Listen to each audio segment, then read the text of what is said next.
Hi there, folks. This is John here, and I'm one of the facilitators with the Go-to-Market Enablement team. And today we'll be talking about scoring properties and how they work in HubSpot. So, from the pricing page here, we can see it's all about using the data in your CRM to optimize your outreach. What we're basically saying here is that we want to put a score on your leads to show you how valuable or how beneficial they will be to you, your team, and to your business overall.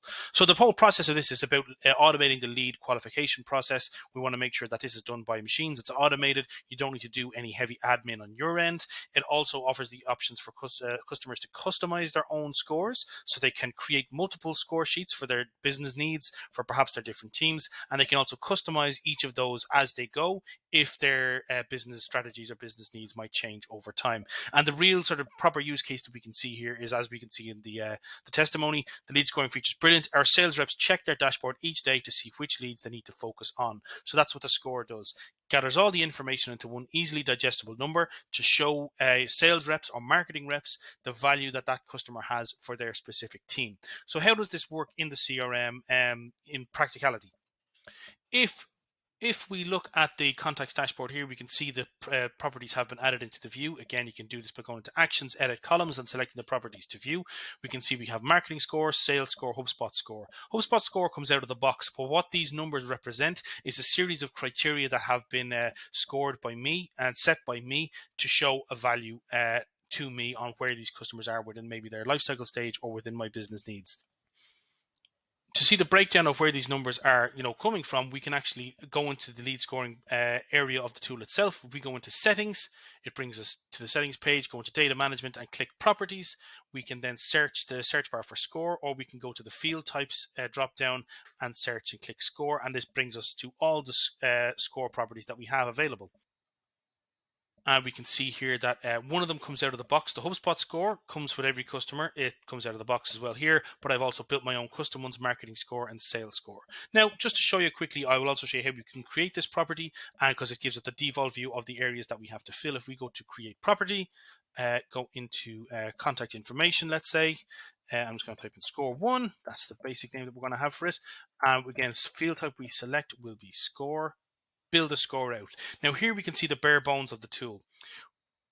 We can see that it has positive criteria and negative criteria. So this is if a contact meets the criteria here, we want to increase their score. If they meet the criteria here, we want to lower their score. And we can also test score criteria for specific contacts here. So let's say we want to measure how, we want to score contacts who have been subscribed to our email subscriptions. So let's say contacts that have opted into all of these options here. You can apply that filter, and that filter has now been applied, and you can see that this is a very similar UI or identical UI to our lists and our workflows, so customers won't be learning new UI for this tool specifically. But we have the criteria set here. We can then set the score. So let's say if a contact has opted into all of our subscriptions, or opted into all of our subscription types, we will increase their score by 10. Now, let's say we want to reduce that score. So if a contact has, let's say, opted out of, or a contact has not opted in to our email subscription, so a contact has not opted into all of, and we click the options here.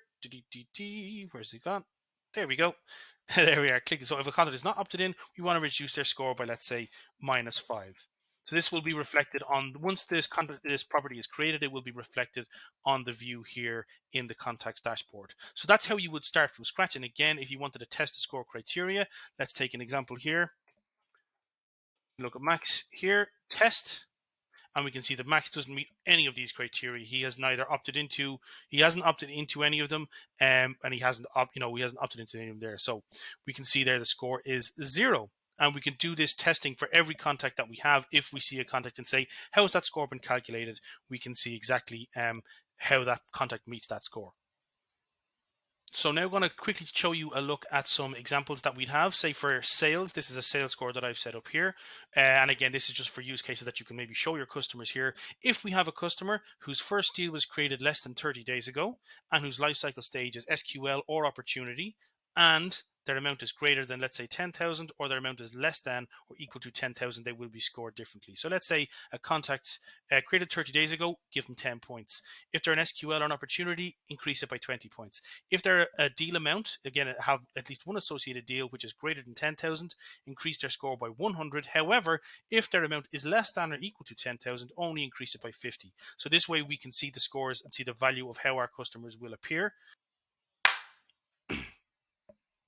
Now, if we want to take a look at our marketing score here, for example, for our marketing team, we can look at this one here. Just take a look at the property, see how it's built out. We can see again, like we set up with our example, if a contact has opted into different subscriptions, then we can see that they have a score of 100. So if they've opted into all four of my email subscriptions, they get scored 100. However, if they opt out of one individual subscription, we will lower their score by 25. Also, we can look at examples if they filled in submissions on any of our pages, we can increase their score by 25.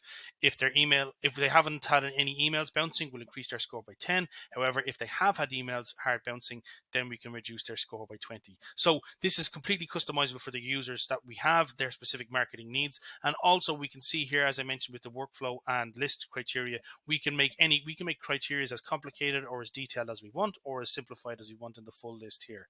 So I went into a fair bit of detail there, but it can seem complicated and daunting at the start, but really it's just about how those scores are broken down. And the real selling points of this for your customers is that it is customizable. They can set up their scores however they want. They're not dictated by us. They set up their own scores. They can create multiple scores that suit their own needs and can be created for different teams. Again, we have the marketing team would use this. The sales team might use this. We could break it down by potential region as well if we wanted.